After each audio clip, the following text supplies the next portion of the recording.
ለህይወታችን የሚያስፈልጉን ነገሮች በጣም ብዙ ሊሆኑ ይችላሉ።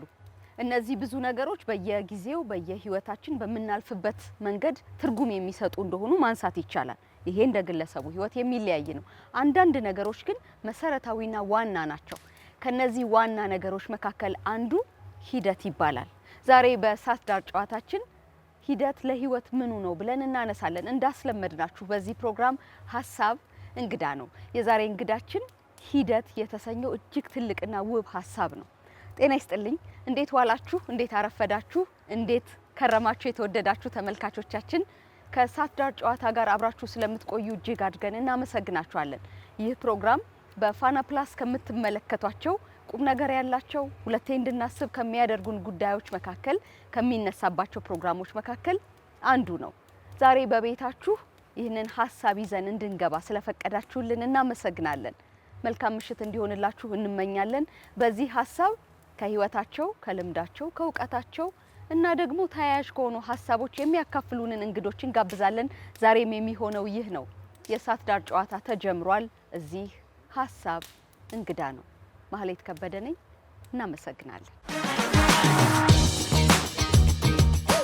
የተወደዳችሁ ተመልካቾቻችን ቀደም ሲል እንዳልኳችሁ ዛሬ ለህይወታችን ትርጉም የሚሰጠውን አንድ ዋና ጉዳይ ስናነሳ ደግሞ በቤታችሁ እንድታወሩ እንድትነጋገሩበት ለሳምንታችሁ የሚሆኑ ሀሳቦችን መስጠት ከቻልን በጣም ደስ ይለናል። እንግዲህ የምናስባቸው ነገሮች እንደየመልካችን የሚለያዩ ናቸው። አንዳንዶቻችን ተፈጥሯዊ በሆነው ሂደት ማለፍን እና ደግሞ ማማው ላይ ሆኖ ፈገግ ማለትን ልንመርጥ እንችላለን። አንዳንዶቻችን የለ በአቋራጭ ህይወቴ ቦታ ቢይዝም ግድ የለኝም የሚል ሀሳብ ሊኖረን ይችላል። ግን ደግሞ በእነዚህ ሁለት መካከል የሚቆም አንድ ትልቅ እውነት አለ። እሱን እውነት በደረስንበት ዛሬ ልናወራችሁ ነው። ሁለት ወዳጆች አብረውኛሉ። ስለዚህ ከነሱ ጋር ቆይታ እናደርጋለን። አበረ ሽፈራው ጸሐፊ ነው።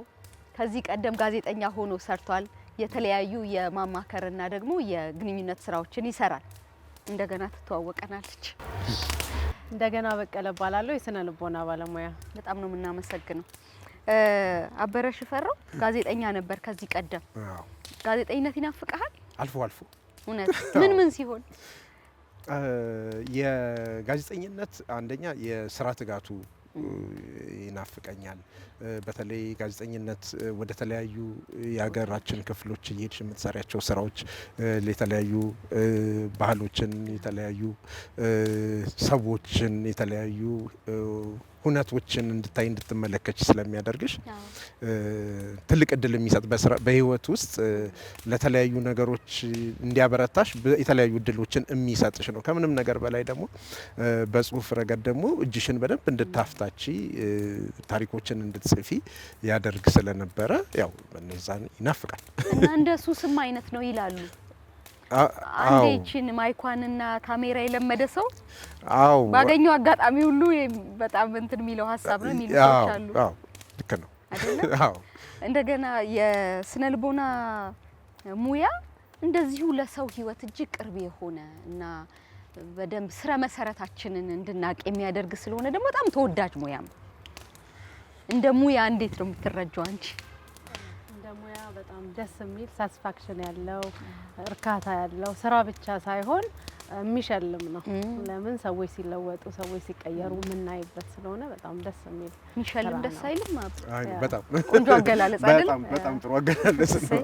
ስለዚህ ዛሬ ቀደም ሲል ለተመልካቾቻችን ሳስተዋውቅ እንደሰማችሁት ሂደት ለህይወት ብለን እናወራለን። እንግዲህ ይሄንን ሀሳብ መነሻ የሆኑን በጣም በርካታ ነገሮች አሉ። የአንዳንድ ሰው የህይወት ለውጥ አይን እንደዚህ ጨፍኖ በመግለጥ ያለ ፍጥነት ውስጥ ያልፋል። የአንዳንድ ሰው ደግሞ ደረጃውን ጠብቆ በጣም ጤናማ በሆነ መንገድ ያልፋል።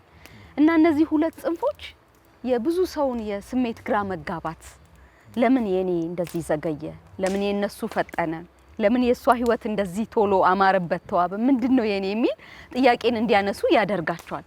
እና ይሄን ነገር ለምንድነው ማናወራው ብዬ አስቤ ነው። ምን ይመስላል?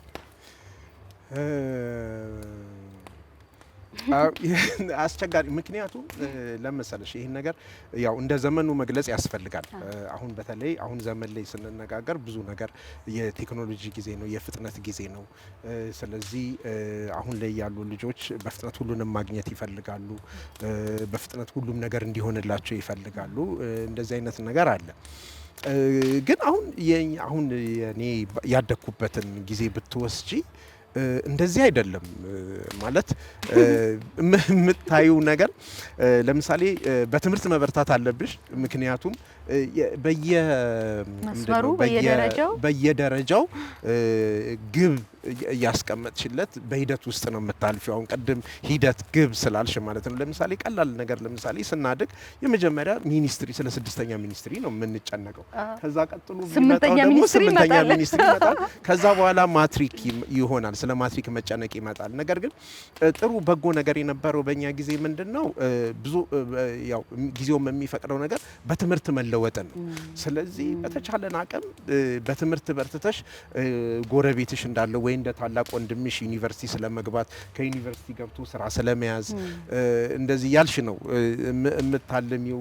ሌላው ወላጆቻችንም ሲያሳድጉን ያለው ነገር ነው የሚያወርሱን ሀብት ስለሌለ በተቻለ መጠን ትምህርት ላይ እንድንበረታ ነው ያላቸውን ሀብት ያለውን ሪሶርስ የምትይውን ነገር ለትምህርት የሚያስፈልግሽን ነገር ባለመሰሰት ነው ያደግ ነው እና ዘመኑም አንድ እውነታ ነው።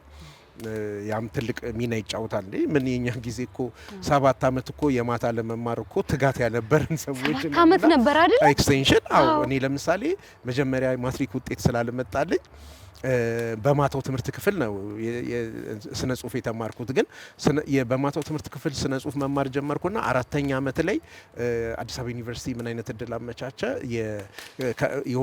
ከሆነ ነጥብ በላይ ከፍተኛ ነጥብ ያመጡ ተማሪዎችን ወደ መደበኛው የትምህርት ወደ ሬጉላር ወይ ወደ ቀን ትምህርት እንዲዘዋወሩ እድል ሲሰጥ ከዛ ከ4ኛ ዓመት እንደገና ወደ መደበኛ ትምህርት ተመልሼ የመጨረሻዎቹን 2 ዓመታት ሬጉላር ወይም የመደበኛ ወይም የቀን ተማሪ ሆኜ ነው የጨረስኩት። ስለዚህ አየሽ ውጤት እያንዳንዱ ነገር ላይ ውጤት ይመጣል። መስመሩን ጠብቀሽ ትሄጃለሽ። በህይወታችን የሆነ ቦታ ላይ ደግሞ ፊልድም ለመቀየር ወደ ኋላ አንልም። እኔ ለምሳሌ ፊልድ የቀየርኩት 30ዎቹ አጋማሽ ላይ ነው። ከየትኛው ወደ የትኛው? ከስነ ጽሁፍ ነበር የመጀመሪያ ዲግሪ። ከዛ በኋላ ወደ ኢንፎርሜሽን ኮሚኒኬሽን ቴክኖሎጂ የህይወት አቅጣጫዬን ሳዞረው አይ ቲንክ 35 36 ነበርኩኝ እና አሁን ደግሞ እዛ እንትን ውስጥ እዛ ፊልድ ውስጥ ነኝ ያለሁትና ያ ከልጅነታችን የመጣው ልምምድ ይመስለኛል። እና የወላጆች አካባቢ ላይ ያለ የወዳጅ የዘመድ ጥበቃም አይደለ? በጣም የሷ ልጅ እኮ የሱ ልጅ የመባል ጉጉት እቺን የማስመስከር መንገድ ራሱ የራሱ ነገር አለው። እንደ ከሌ ለምን በርተታችሁ ዩኒቨርሲቲ አትገቡም ነው ማለት የውድድሩ አንተኑ አካል ጥሩ ነገር ነው። ከሌን አታዩም ወይ ሲባል ከሌ ምናልባት ዩኒቨርሲቲ ጨርሶ ስራ የጀመረ ሊሆን ይችላል። ምናልባት በስኮላርሺፕ አግኝቶ ውጭ ሀገር የሄደ ሰው ሊሆን ይችላል። ስለዚህ የሚያሳዩን ነገር በህይወታችን ውስጥ እንደው እሴት ያለው ነገር ላይ እንድናተኩር የሚያደርግ ነው። የኛ ግቢ ይቀዘቅዛል እና እንደዚህ ሰዓት ዳር ስንመጣ ማለት ነው በጣም ከሚያስደስተኝ ነገር መካከል አንዱ ይቺን ጋቢ እንዲህ ጉልበት ላይ ማድረግ ቆንጆ ናት እና ሲቀዘቅዛችሁ እንድትለብሱ ጋብዛችኋለሁ። እንደገና ሂደት አሁን ከህይወታችን አበረ ከሚያውቀው እኔ ከማውቀው ሰማን። ከሳይንስ ደግሞ ምኑ ነው ለህይወት ሂደት ለህይወት የሚሰጠው ትርጉም ምን አይነት ነው? ወይስ መደበኛ ነገር ነው? ሂደትን ዲፋይን ከማድረግ እንጀምራለን። ደስ ይለናል። ሂደት ግባችን ላይ ለመድረስ የምናደርገው የቀን ከቀን ጉዞ ነው። በሂደት ውስጥ ምን እንማራለን? እንድንጠነክር፣ ልምምድ እንድናረግ፣ ስሜታችንን እንድንቃይ፣ ባህሪያችንን እንድናስተካክል፣ ይሄ ሁሉ በሂደት ውስጥ የምንማረው ነገር ነው። ሂደት ባይኖር አይደንቲቲያችንን ወይም ደግሞ ማንነታችንን ፎርም ማድረግ አንችልም። ጎሉ ላይ ብቻ ፎከስ ካደረግን ማለት ነው። ስለዚህ ሂደት በምንሄድበት ሰዓት፣ ጉዞ በምናረግበት ሰዓት ጎላችን ላይ ለመድረስ ጥንካሬ እንማራለን፣ መቻልን ከእንደገና ደግሞ አሁን ላይ ሆነን መደሰትን ለምን ጎልን እየናፈቅን ቆይ እንትን ሲመጣ ከምንል ወይ ግራጁዌት ሳረግ ወይ ደግሞ ስራ ሲይዝ ከምንል አሁን ያለውን ነገር እንድንኖር እንድንወደው የሚያደርገን ሂደት ነው። ስለ ሂደት ተነግሮለት አይታወቅም። ብዙ ጊዜ ምንድነው የሚባለው? ቆይ ሳድግ፣ ቆይ ግራጁዌት ሳረግ የቀጠሮ ህይወት በጣም ጥሩ አገላለጽ ጥሩ ገልጸሻል። እና ሁሌ እንደዛ ነው የምንለው። ህይወት ግን ሂደት ናት እንጂ ትንሽ ሰዓት ናት ጎል የምትመጣውም ሳቲስፋክሽኗም ደስታዋም ያለው ለትንሽ ጊዜ ነው። ረጅም ጊዜ ግን እኛን የሚቃኘን ምንድነው? ሂደት ነው። ስለዚህ ሂደት የህይወታችን አይገስ 95% ህይወታችን ሂደት ነው። ጎል የሚሆነው የሆነች ትንሽ ጊዜ ነው አይደለ? ጎሉ ላይ ምን ደርሰው። ስለዚህ በጣም ኢምፖርታንት ነው። ከዛ ደግሞ ጎሉ ላይ ደርሰን ደግሞ ሌላ አዲስ ሂደት እንጀምራለን አይደል? ለምሳሌ አንድ ሰው በጣም የሚወደውን መኪና ቢገዛ ሁሌ እየዞረው የኔ መኪና እንዴት ደስ ይላል እያለ አይኖርም። ደግሞ ከሱ ሻል ያለውን መኪና የሚናፍቅበት ጊዜ ይመጣልና ህይወታችን እንደዚህ ባሉ የመያዝ የመፈለግ የመሮጥ እንደዚህ እያለ ይመስለኛል ወደ አፈር ምንገባው። ትውልድ ታያለህ እዚህ ውስጥ ለምሳሌ የ22 የ23 የ24 አመት ልጆች የሆነ ተአምር እየሰሩ እንግዲህ እሱ ተአምር ልክ ነው ልክ አይደለም ሌላ ደግሞ ሊያነጋግረን የሚችል ነገር ይመስለኛል። እኔ በጣም እሳት የላሰ በሆነ ነገር አድርጎ የሚፈልገውን የሚይዝ ትውልድ እየመጣ ያለ ይመስለኛል። እናው ራሱን ደግሞ ጥቂት እሺ ጥሩ ያው በአካባቢያችን ከምናይ ልጆቹ በስራ ማጋጣሚ የምናያቸው ልጆቹ አሁን ላይ ያሉት በብዙ ኦፖርቹኒቲ ወይ በብዙ እድሎች ውስጥ የተወለዱ ልጆች ናቸው ብዬ አስባለሁ። ምክንያቱም እንደኛ ለምሳሌ እኛ ስንማር መጽሐፍ ለማግኘት አንድ መጽሐፍ ተሰልፈሽ ወረፋ ይዘሽ ምናልባትም ለ2 ሰዓት ሊሆን ይችላል የምታገኘው። አሁን እነሱ ልጆቹ ግን አሁን ባለው ላይ ሁሉ ነገር በቴክኖሎጂ እጃቸው ላይ ነው ያለው። ያው እድሉ አላቸው ብለን ብንወስድና ምንድነው ብዙ እድሎች አሏቸው ቶሎ አንድን እውቀት ለማግኘት ወይም አንድን ጉዳይ ለማወቅ ቶሎ የማግኘት ፈጥኖ የማግኘት አጋጣሚና እድሉ አላቸው። አሁን ቀላሉ ነገር ድሮ አንድ ያረጋኸኝ ዘፈን ቢጣፋሽ የት ነው የምትደውይው? ወይ ቤቱ ካሴትሽ ከሌለ ሰው ጋር ደውለሽ ምናልባት በእግርሽ ሄደሽ አንድ 15 ደቂቃ አሁን እጃቸው ላይ ነው ያለው፣ ስልካቸው ላይ ነው ያለው። ስለዚህ አንደኛ ይሄ በፍጥነት መረጃዎችን ማግኘት ቶሎ አእምሯቸውን እንዲያሰሩ በህይወታቸው ውስጥ የተሻሉ ነገሮችን እንዲያስቡ ህይወታቸውን ለመቀየር እንዲያስቡ ሊያደርጋቸው ይችላል። ግን ብዙ ነገር ደግሞ ልፋትን አሁን ያልሽው ሂደት የሚባለውን ነገር ያሳጣቸዋል። ምክንያቱም አሁን እሷ እንዳለችው በሂደት ውስጥ መልፋት፣ መለማመድ፣ መማር እንደዚህ እያልሽ የምትሄጁ ነገር አለ። አይ ቲንክ እሱ ነገር የላቸውም። ስለዚህ ትዕግስት ማጣት ያለው አሁን አንዳንድ ልጆች ጋር ሌላው ደግሞ ከወላጅም ጋር አንዳንድ ጊዜ ይሄ አላቅም አማርኛው ኢንስታንት ግራቲፊኬሽን የሚጠይቁት ነገር ወዲያው የሚደረግላቸው ማለት ለፍቶ ወይም ጓክቶ በስነ ስርዓቱ አንድ ከረሜላኛ ድሮ ብንፈልግ ምናልባት የምናገኝበት ጊዜ ላይ ኖር ይችላል ወይ ተሰብሮ ቀጠሮ ነው የሚሰጥህ። አዎ አሁን 10 ከረሜላ እጁ ላይ ካለ 10 ከረሜላውን የከረሜላን ጣም ማጣጣም ወይም የከረሜላን ጣፋጭነት ከማጣጣም ይልቅ ጣሙን ወደ መሰልቸት መሄድ ይመጣል እና የማየው ነገር እሱ ነው። ሁሉም ነገር ቶሎ የመፈለግ ቶሎ የማግኘት ከዛ በኋላ በሂደት ውስጥ ለመማር ያለ መፈለግ። አሁን ቅድም እንትን ስልሽ አሁን እኛ ስናይ በሰፈራችን በአቅራቢያችን በዘመድ ከሌ ተምሮ እዚህ ቦታ ደርሶ ከሌ ዩኒቨርሲቲ ገብቶ ምናምን ነው። አሁን ላይ ግን ልጆቹ ያሉበት የማህበራዊ ሚዲያ ውስጥ የሚወዳደሩት እንደ ድሮ ከሰፈራችን ከጎረቤታችን አይደለም። በጥሩም ነገር ብቻ ላይሆን ይችላል የሚወዳደሩት። ስለዚህ ውድድሩ ከብዙ ሰው ጋር ነው ውድድሩ። ስለዚህ መነሻ ላይ ስትይ የነበረው ለምንድን ነው እኔ እዚህ ቦታ ላይ ያልደረስኩት የሚለው ነገር የሚመጣው እዚህ ላይ ይመስለኛል። ከዛ በኋላ ሲያገኙትም እንደገና ተጨማሪ ሌላ ነገር መፈለግ ያመጣሉ እና የፍጥነቱ በጎ ነገሩ እንዳለ ሆኖ ግን ምንድነው በሂደት ላይ እንዳያተኩሩ ወይም ደግሞ ልፋትን ትጋትን የማይጠይቁ ነገሮች ላይ እንዲያተኩሩ ያደርጋቸዋል። በጣም አሁን ስናወራ ሂደት ልፋት አለው ብለናል። ያደክማል፣ መውደቅ አለው፣ መቁሰል አለው፣ ሌሎች ነገሮች። ስለዚህ አስደሳች አይደለም።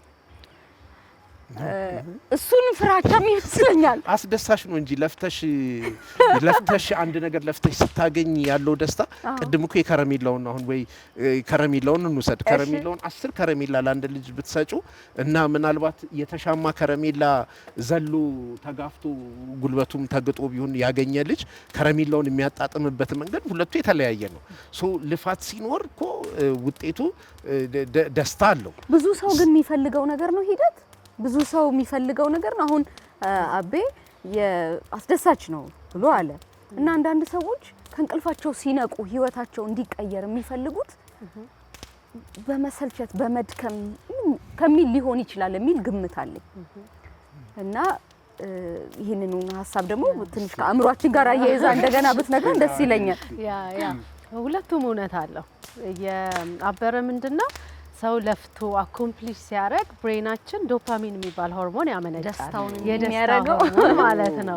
አኮምፕሊሽ ሲያደርግ ሲሰራ ሲለፋ ሪዋርድ የሚያደርገን ሆርሞን ዶፓሚን ነው። ስለዚህ በሱ ኬስ ትክክል ነው ማለት ነው።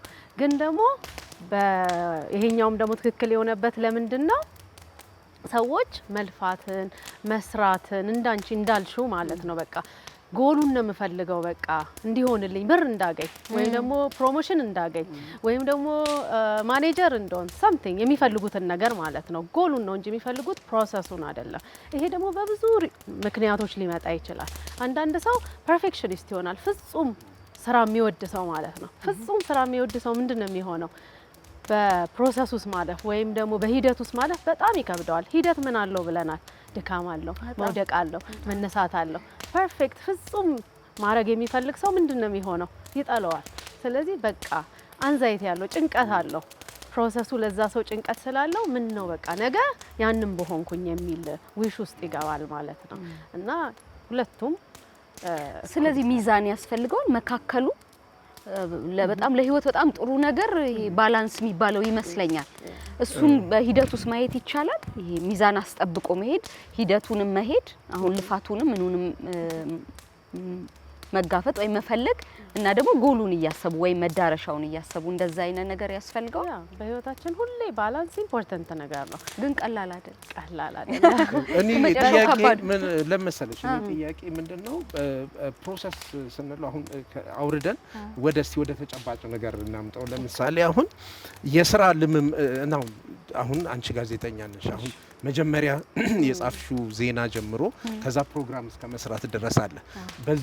በዚህ ፕሮሰስ ውስጥ ካላለፍሽ አንድ ሰው ከመጀመሪያ ከሪፖርተርነት ተነስቶ አዘጋጅ ልሁን ቢል ማዘጋጀትን ይወጣዋል ወይ? እኔ ለዚህ ነው ፕሮሰስ ላይ ትምህርት ነው፣ ፕሮሰስ ውስጥ ልምምድ ነው፣ ፕሮሰስ ውስጥ ራስሽን ያበቃሽበት የምትሄጂበት መንገድ ነው ብዬ ነው የማስበው። ምክንያቱም አንድን ሰው አንስተሽ ፕሮግራም አዘጋጅ አታደርጊውም፣ ወይም አንድን ሰው አንስተሽ ብዙ ዜና ሳይጽፍ ኤዲተር ልታደርጊው አትችይም። ምክንያቱም ሌላው ዜና ውስጥ ያለውን ግድፈት የማረም የማስተካከል ያንን ሪፖርተሩን ደግሞ አቅጣጫ መስጠት አይችልም እና ፕሮሰስ ውስጥ እኔ ልምምድና ስራ ልምድ የምንለው ነገር አለና ሰው መሆን ምናልባት ሰው ደህና ሰው የመሆን ልምምድ ብዙ ነገር ነው ያለው። ማለት እኔ ስወስደው ብዙ ነገር ነው የሚሆነው። ዛሬ በእሳት ዳር ጨዋታችን ሂደት ለህይወት እያለን እያወራን ነው። በህይወታችን የምናልፍባቸው መንገዶችና መዳረሻችንን የሚወስን እጅግ ውብ ነገር ነው። በዚህ ውብ በሆነው መንገድ ውስጥ አልፎ ደግሞ እንግዲህ ተራራው ጫፍ ላይ ቆሞ ፈገግ ለማለት የሚከፈሉ ዋጋዎች አሉ። እነሱን እያነሳን ነው። በመግቢያዬ ሳስተዋውቃችሁ አበረ ሽፈራው ጸሐፊ ነው ብያችሁ ነበረ።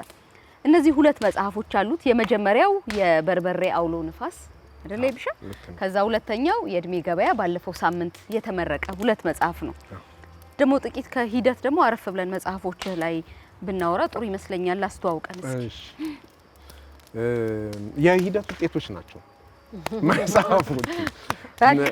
ቦታውን አገኘ ሂደት ምንድነው?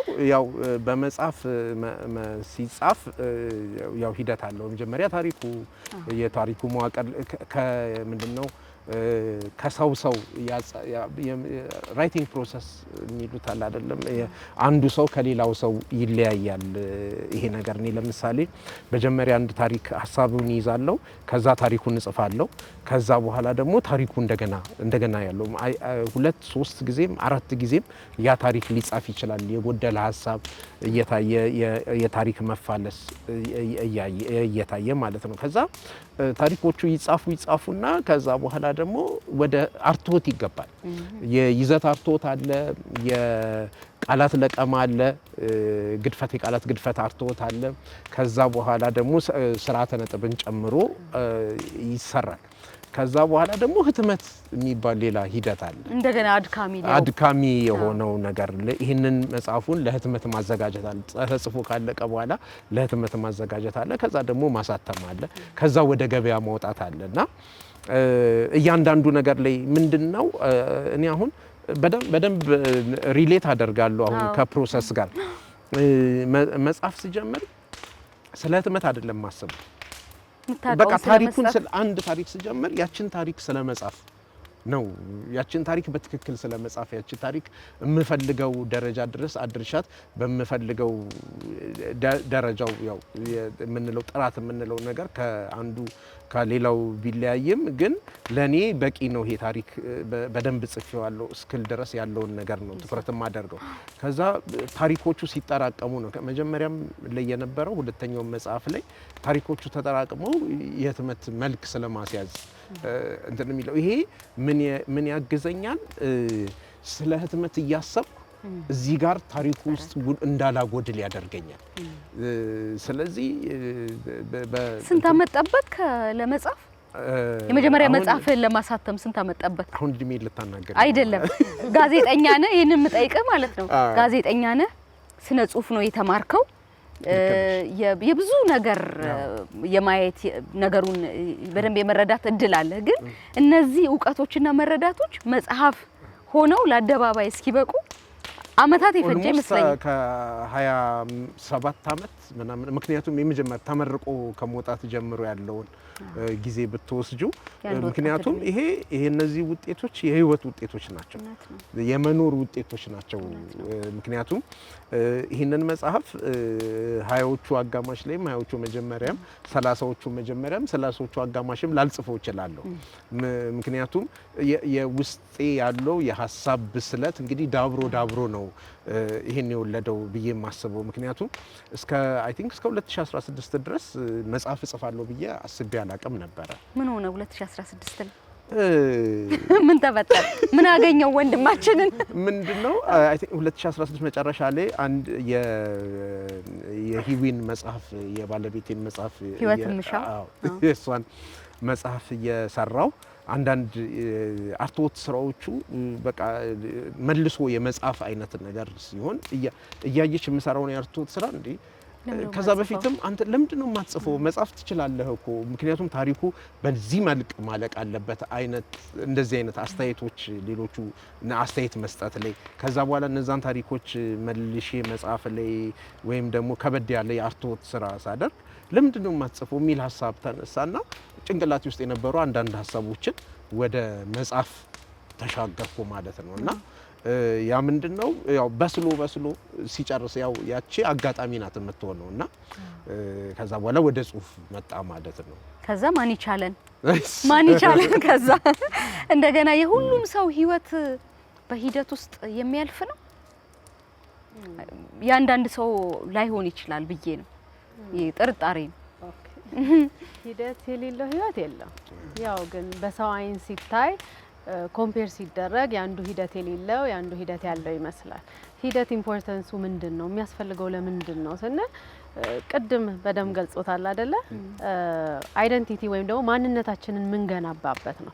ስለዚህ የተገነባ ማንነት ካለ ጎሉ ላይ እንደርሳለን። ሂደቱም ሊያጠር ይችላል ማለት ነው። ከእንደገና ደግሞ የሚያስፈልገን ከሆነ ጊዜ የሚያስፈልገን ከሆነ ደግሞ ሂደት በጣም አስፈላጊ ነው። አንዳንድ ሰው የሆነ ቀን ነው ብልጭ የሚለው፣ የሆነ ቀን ነው ፍክት የሚለው። ዲኬት ደግሞ መጥቶ ነው በአንድ ጊዜ እንደዚህ ሆነው ይባላል። ያ ሰውዬ በጓዳው ያደረገውን ጦርነት ያ ሰው ብቻ ነው የሚያውቀው። ያንን ለማንሳት ነው። ከትግል በኋላ የሚታዩ ሰዎች አሉ፣ ትግላቸው የሚታይላቸው ሰዎች አሉ። ያንን ለማንሳት ፈልጌ ነውና የአንዳንድ ሰው ህይወት በእንደዚህ አይነት ልፊያ ውስጥ ሲያልፍ ምን የሚሰጠው ይመስላል ይብሻ? ለምሳሌ የ23 የ24 አመት ልጆች የሆነ ቀን በጣም ሀብታም ሆነው ይገኛሉ እና ምናልባት የህይወት ትግላቸው በ16 በ15 በ13ም ጀምሮ ሊሆን ይችላል 23 ላይ የደረሰው እና እኛ ስላላየ ነው ያንን ነገር ስላልነገሩን በሂደት አላለፉም ማለት እንችላለን ወይ የሚል ጥያቄ ደግሞ አይምሮዬ ላይ ይመጣል። አሁን የአጠቃላይ ሂደቱን ስንል ያንዳንዱ ሂደት ሊያጥር ይችላል። አሁን ከህይወት አውጥተን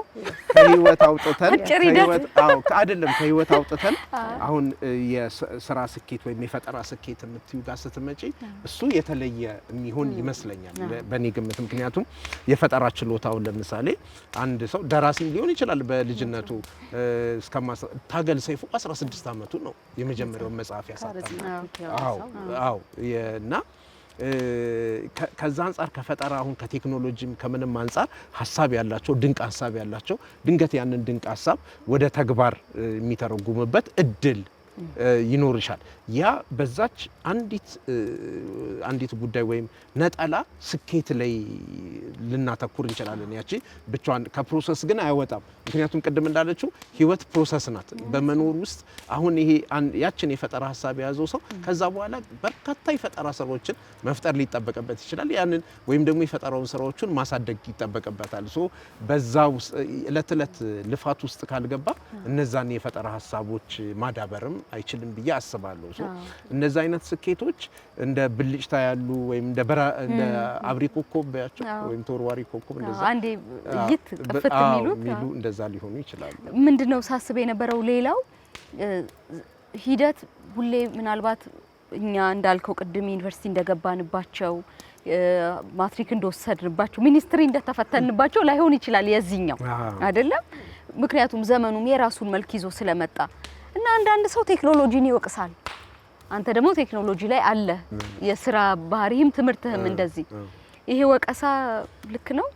ነገርን አቅሏል፣ ሰዎች እንዳይደክሙ ሆነዋል፣ እንደዚህ የሚሉ ሀሳቦች ስላሉ ማለት ነው። በሁለቱም መንገድ ማየት እንችላለን። ማለት ብዙ ነገር ማቅለሉ ምንድነው ሌሎች ትልልቅ ጉዳዮች ላይ እንድታተኩሪ የሚያደርግሽ ይሆናል። ለምሳሌ ቅድም አልኩሽኛ መጽሐፍ ለማግኘት እንሰለፋለን 2 ሰዓት ለማግኘት ማለት ነው። ላይብራሪ ትሰለፊያለሽ። አሁን ቴክኖሎጂው አለ። ስለዚህ እኛ መጽሐፍ ለመሰለፍ የምናጠፋውን ጊዜ እነዚህ ልጆች እያነበቡበት ነው። ቴክኖሎጂ የሚሰጥሽ ነገር ሁለት የተለያየ እኛ 3 መጽሐፍ ሊሆን ይችላል ላይብራሪ ውስጥ ያለው ምን ሻማበት ለሺ ሰው። አዎ። ስለዚህ አሁን ለምሳሌ 10-20 መጽሐፍ አንድ ልጅ በሆነ ጊዜ ውስጥ አግኝቶ ማንበብ ይችላል። ይሄ በጣም ቴክኖሎጂ በግለሰብም ደረጃ ህይወትን በማሻሻል በሀገርም ደረጃ ኢኮኖሚን በመቀየር የማህበረሰብን በማሻሻል የመንግስት አገልግሎት አሰጣጥን በማሻሻል የዜጎችን ኑሮ በማቅለል ትልቅ አስተዋጽኦ አለው። ስለዚህ በዚህ ጉዳይ ቴክኖሎጂ ብሎ ወቀስ አይገባም። ምናልባት ቴክኖሎጂ በአግባብ ስላልተጠቀማችሁ ምናልባት ከዚህ ከሶሻል ሚዲያ ጋር ተነስቶ ሊነሳ ይችላል። ይሄም ልጆቹ ቀድም ያልኩት አሁን ልጆቹ ለእድሜያቸው ባልደረሰበት ሁኔታ ወይም ደግሞ ሶሻል ሚዲያ ላይ በማያዩት ነገር ትክክልም ያልሆነ መረጃም ሊሆን ይችላል። ብዙ ነገር አለ። አሁን ካለው ነገር ጋር ቴክኖሎጂን ስናነሳ በቴክኖሎጂ ሊመጡ የሚችሉ ጉዳቶች ብለን ስናስብ እና የህግ ማዕቀፍ ሊበጅላቸው ይገባል የሚለው ቤተሰብም ኃላፊነት መውሰድ አለበት የሚባሉት በርካታ ጉዳዮች እየመጡ ነው። እነዛን ለብቻው ማየት ይገባል ብዬ አስባለሁ። ምክንያቱም የሶሻል ሚዲያ አጠቃቀምን በተመለከተ ወላጆች ኃላፊነት አለባቸው። የሐሰት ስርጭትን በተመለከተ አንድም የህግ ማዕቀፍ መኖር አለበት። አይ ቲንክ ኢትዮጵያ ውስጥም አለ። በኮምፒውተር የሚፈጸሙ ወንጀሎች ጋር በተያያዘ ሌላው የአጠቃቀማችንን የማስተካከል ነገር ነው ብዬ አስባለሁ። በጣም ለህይወት በጣም የሚያስፈልግ ነገር ነው እያልን ነው ደጋግመን። ለህይወት የሚያስፈልግ ነገር ደግሞ መወደድ አለበት አይደለም? በቃ የሆነ ደስ ሊለን ይገባል። እና ቅድም እንዳልነው አድካሚ ነው፣ መውደቅ አለው፣ መነሳት አለው። እና መውደድ አለብን ብለን ካለን እንዴት ነው የሚወደደው? ሂደት ሊወደድ የሚችልባቸው መንገዶች ካሉ ሳይንስ የሚነግረን ብንሰማ ደስ ይለኛል። እውነት ነው። እንደዚህ ረጅም ሂደት ረጅም ስለሆነ ነው አይደለ? እና ደግሞ መውደቅ መነሳት ስላለው ነው አድካሚ እያለን ያለ ነው። ስለዚህ ምን ማድረግ እንችላለን? ለመውደድ ሂደታችንን ለመውደድ ትንንሽ ዊኖቻችንን ትንንሽ ሰክሰሶቻችንን ሰለብሬት ማድረግ። አሁን ቅድም በደም ገልጾታል አይደል? አንድ ታሪክ እስክጽፍ እዛ ውስጥ ነው መሆነው አለ። እሱ ሪዋርድ የሚያደርገው ራሱን በዛች ታሪክ ያችን ታሪክ ሲጨርስ ነው እንጂ መጽሐፉን ሲያሳትም ጎሉን ሲደርስ አይደለም። ስለዚህ ምን ይሆናል? ትንንሽ ዊኖቻችንን ሰለብሬት ማድረግ፣ ጎሉን አለመጠበቅ፣ ምን እንደተማርን ኢቭን ከውድቀታችን ራሱ ትምህርት እናገኛለን አይደለ? ከሰክሰሳችን ብቻ አይደለም። እዚህ ጋር እኮ ወድቄ ይሄንን ተማርኩኝ ብለን በዛ ራሳችንን እንዳሻሻልን ማወቅ፣ ይሄ አንደርስታንድ ማድረግ፣ ራሳችንን መረዳትና ለራሳችን ካይንድ መሆን ይረዳናል ማለት ነው። ለምን ስንወድቅ ራሳችንን የምንወቅስ ከሆነ ሁሌ ጎሉ እንደናፈቅን እንኖራለን። ግን ደግሞ ስንወድቅ ደግሞ ይሄ ነገር መውደቄ እኮ ይሄንን አስተማረኝ የምንል ከሆነ ለኛ ለራሳችን ደግ አልሆንም። እንደተማረን ውድቀት መማሪያ እንደሆነ አውቀንበት አለፈን ማለት ነው። ስለዚህ በዛ ወይ ትንንሽ ዊኖቻችንን በማክበር ስንወድቅ ደግሞ ከወደቅንባቸው ምን እንደተማረን አንደርስታንድ በማድረግ ፕሮሰሳችንን እንድንወደው ይረዳናል ማድረግ ነው። አዎ ስማማለሁ አይደል? አዎ በጣም እንደዛ የማድረግ ልምድ አለ አብ ትንንሽ ነገሮች ሳይ ማለት አዎ እንደዛ እሷ ባስቀመጠችው መንገድ ባይሆንም ምንድነው ትኩረቴን አሁን አንድ ያስኩትን ነገር መጨረስ ላይ ነው ብዙ ጊዜ ሶ አይ ቲንክ የፕሮሰስ ሰው ነኝ ማለት ነው። ምክንያቱም ሁሉ ጊዜ አንድ ነገር ከያዝኩ እሱን ስጨርስ ስለመጨረስ ነው የማስበው። ስለዚህ ሙሉ ጉልበቴን ሙሉ ኃይሌን እሱ ላይ አሳርፋለሁ። ስልቹ አይደለህ? ላለመሰልቸት እሞክራለሁ ቢመጣም አዎ ላለመሰልቸት እሞክራለሁ። በመሰልቸት ስንፍና ነው የሚመጣው። ስለዚህ ላለመሰልቸት እሞክራለሁ። ግን በተቻለኝ አቅም እንዳለችው እያንዳንዱ በሴግመንት እያደረግን አንድ መከናወን ያለበትን ነገር እሱን ቅድሚያ ሰጥቶ ከዛ እሱን ሲጨርሱ ወደ ሌላ ስለመሻገር ነው የማስበው።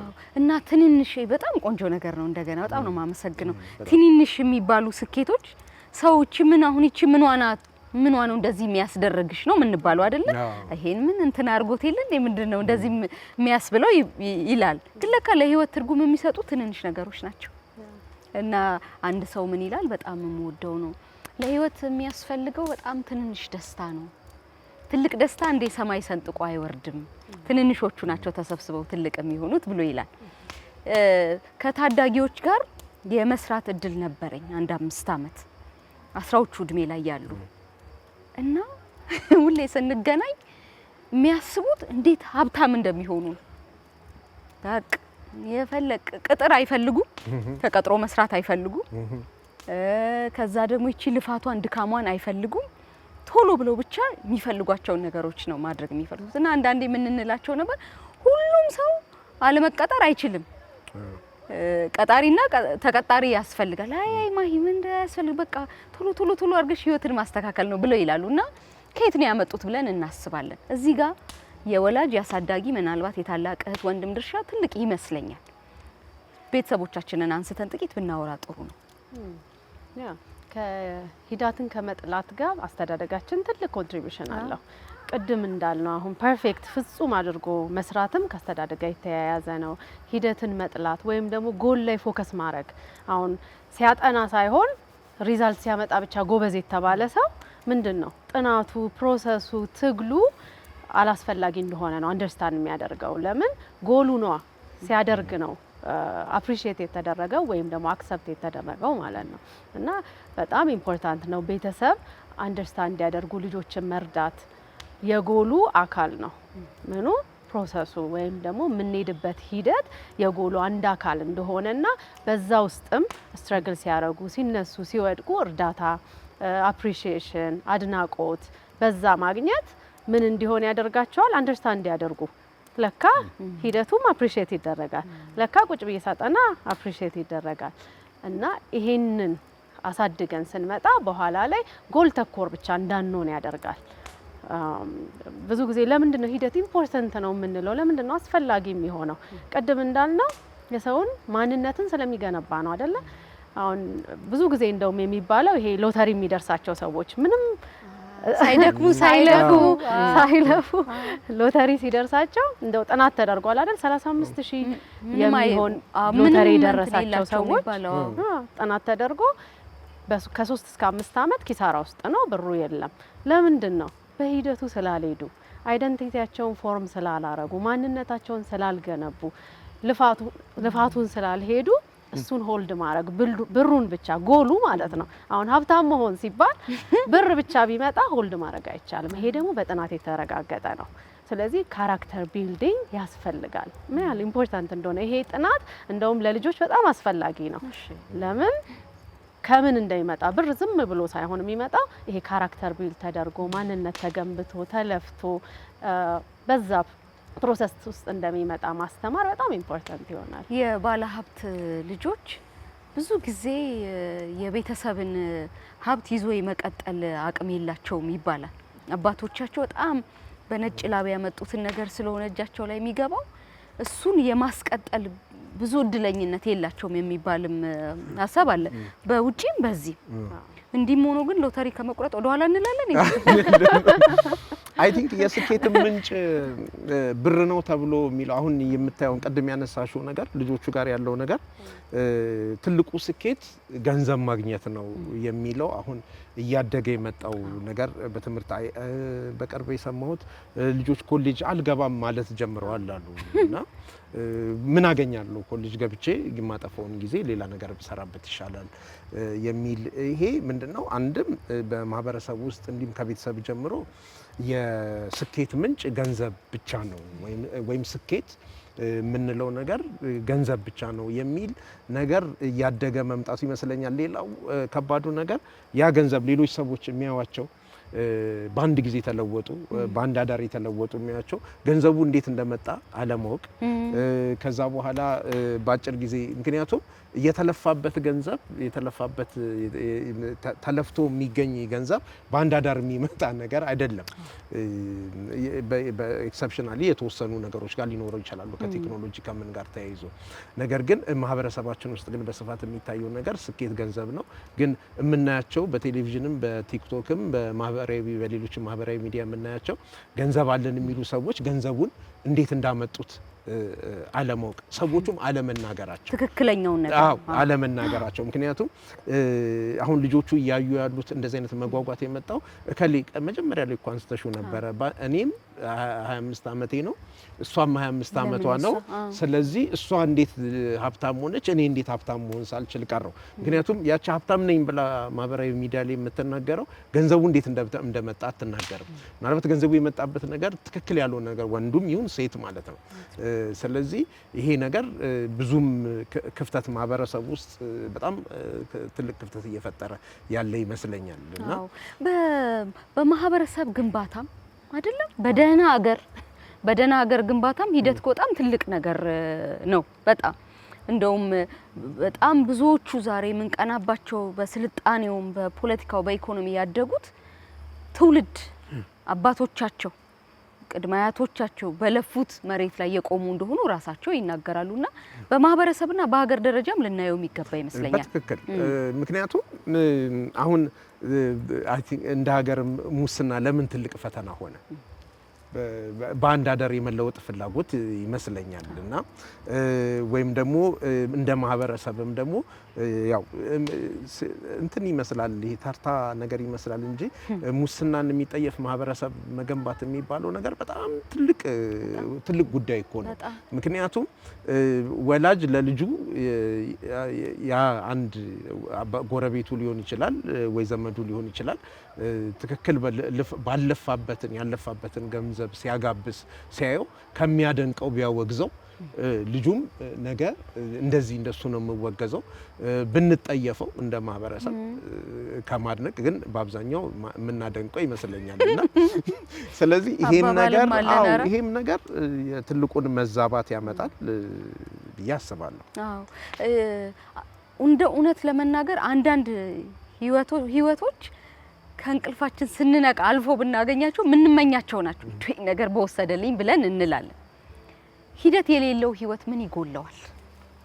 አንድ ሰው በሂደት ውስጥ ባያልፍ እና አይኑን ጨፍኖ ሲገልጥ ወደ ሆነ ነገር ደርሶ ብናገኘው ምን ይጎላል ከህይወቱ? ምን ይመስላል እንዳልነው ነው አይደል? ጎሉ ላይ ደርሶ ብናገኘው ማለት ነው።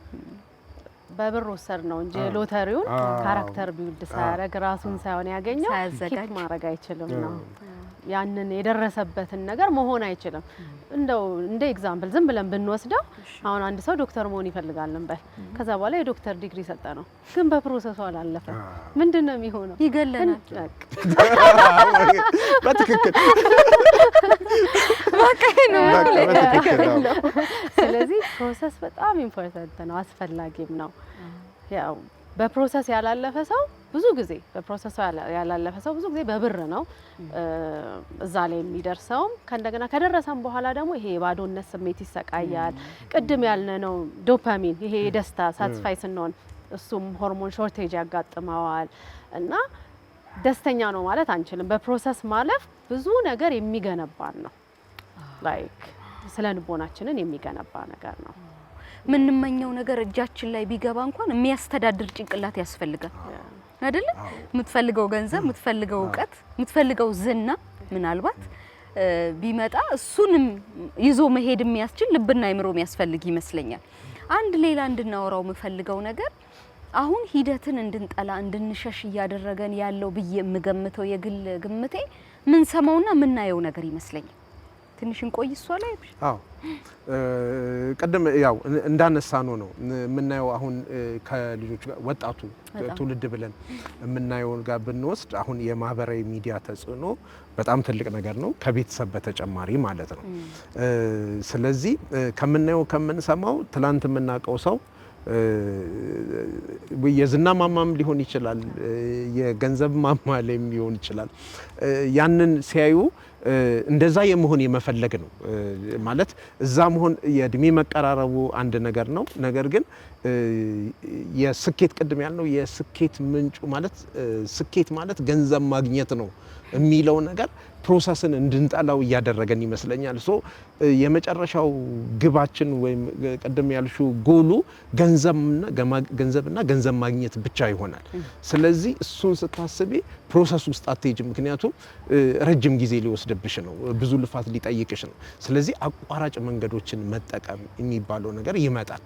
ስለዚህ ይሄ ሌብነቱም የሚመጣው በማህበራዊ ሚዲያ ላይ ሰብዕናን አዋርዶ ማስጣትም የሚመጣው እነዚህ ነገሮች ሁሉ ከዚህ ጋር የተያያዙ ይመስለኛል። አዎ እና ሌላም ይመስለኝ ደግሞ በሂደት ያለፉ ሰዎችን የሚያደንቅ ልብ እያጣን ያለ ይመስለኛል።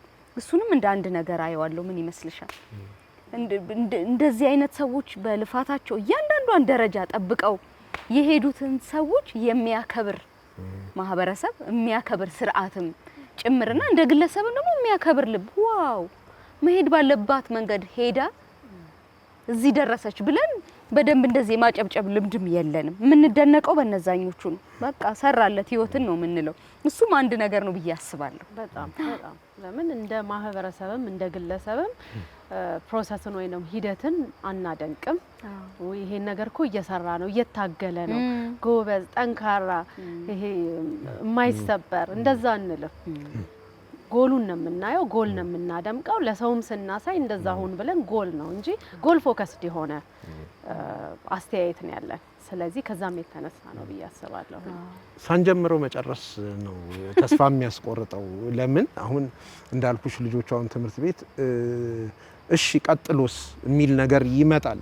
አሁን እንዳለችው አሁን ሂደትን እንትን ማናጣጥም ከሆነ ወይም ለሂደት ትልቅ ቦታ ማንሰጥ ከሆነ እሺ ተማርኩ፣ እሺ ዲግሪ ያስኩ፣ ማስተርስ ያስኩ፣ ፒኤችዲ ያስኩ ሶ ምንድነው ለሚለው ጥያቄ መልስ የሚሰጥ ለልጆቹ መልስ የሚሰጥ ቤተሰብ ያስፈልጋል። ስለዚህ እንደዛ ከሆነ ጉዞን ሳይጀምሩት ተስፋ ቆርጦ መቀመጥ አይ ቲንክ ይሄም ነው እንዳልኩሽ ቅድም አሁን ከልጅነት ጀምሮ የሚፈልጉት ነገር እየተደረገላቸው ይሄ ጫማ ይገዛልኝ ሲል ያለ ክርክር እየተገዛለት፣ ይሄ ይደረግልኝ ሲል ያለ ክርክር ሁሉ ነገር እየተደረገለት በኋላ ህይወት ደግሞ ወደ እውነት ከህይወት ጋር ሲፋጠጥ ደግሞ አንደኛ ተስፋ መቁረጥ ይመጣል። ሌላው ደግሞ የሚፈልገውን ነገር ሁሉ እያገኘ መጨረሻ ላይ መሰልቸት እኮ ነው። አሁን ቅድም ያለችው ዶፓሚን አለመኖሩ መሰልቸትን የሚያመጣ ይመስለኛል። ለፍተሽ የማታገኙን ነገር ስታገኝ እጅሽ ላይ እንዳያሹ ወዲያውኑ ያንን ነገር መሰልቸት ትጀምሪያለሽ እና አይ ቲንክ ይሄ ይመስለኛል። አንተ የድሮ አባትና እናት እኮ የጨረስከውን ስክሪፕቱ አሳይተ ነው የሚገዛው። አዎ ያለቀውን አንተ ነው ዝም ብለህ ሰበርኩት እርሳስ በላው ምናምን ልክ ነሽ። አዎ በጣም የታለ ያለቀው ነው የምትባለው።